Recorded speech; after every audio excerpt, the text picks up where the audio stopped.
Hello, my name's John Poulter. Today is Wednesday, March 8th, 2023. I'm the manager for NCM's pension funds, and I'm going to talk to you today about some themes or a specific theme for equity markets that I've been developing over the last quarter.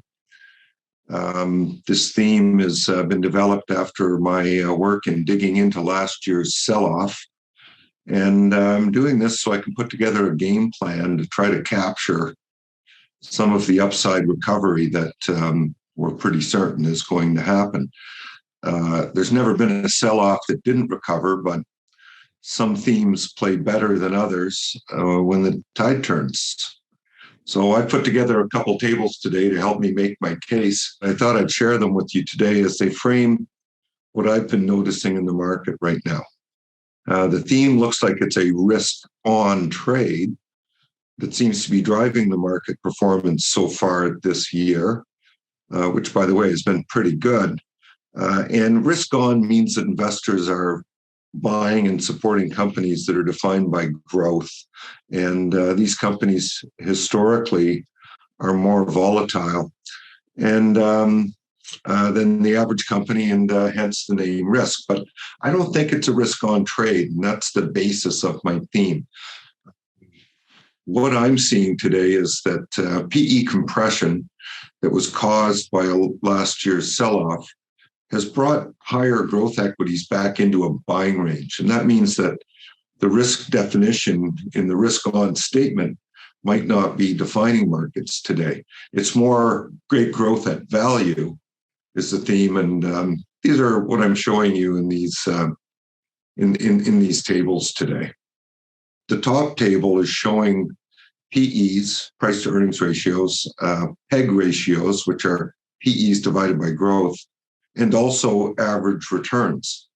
And what we're seeing here, when you look at the blue line, the blue lines themselves, they indicate 1/3 groupings of the S&P 500, all grouped according to the growth of the companies that are in the S&P 500. So 1/3 groupings, looking at them, it's clear that the highest growth group, which is at the top of the page in blue, has been turning in the best performance so far this year.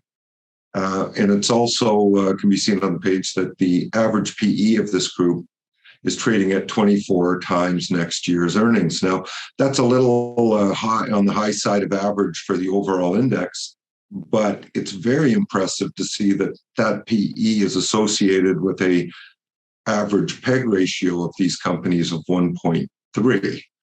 And PEG ratios are, as I was saying, created by dividing the PEs by the long-term earnings growth of these companies. So higher growth companies with moderate PEs have lower PEG ratios. And this means that investors are getting plenty of growth for their investment dollars. So simply stated, low PEs and low PEG ratios indicate better investment value.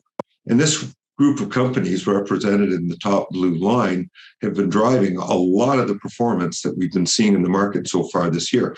And I think that's because the value that investors are getting for moving into these higher growth companies is driving this. And it means that they're buying more growth for lower dollars than they did last year. And obviously that's a reflection of the sell-off itself. So the other interesting thing on this table is the green line, and that's what I'm calling on the table itself high growth value. And it represents a very interesting subset of the companies in the highest growth category of the S&P 500. These companies trade at a PE of 11 times, 10.9, less than 11 times. And giving them a PEG ratio of 0.7. Now, they haven't been the best performers so far this year, but they certainly represent some of the best value in the overall S&P 500. And this means to me that there's plenty of companies that fit my theme, and there's lots of places to look in this index to find low PEs, meaning great value, and terrific growth profiles as well. Now, there's a table on the lower part of this graphic that is another way of looking at growth, and the second table shows a similar result for performance along the growth separation methods, but this separation is not as quantitative. It's more by the what the typical expectations are for the markets sectors for growth. And again, I'm showing the top group as being the highest growth sectors.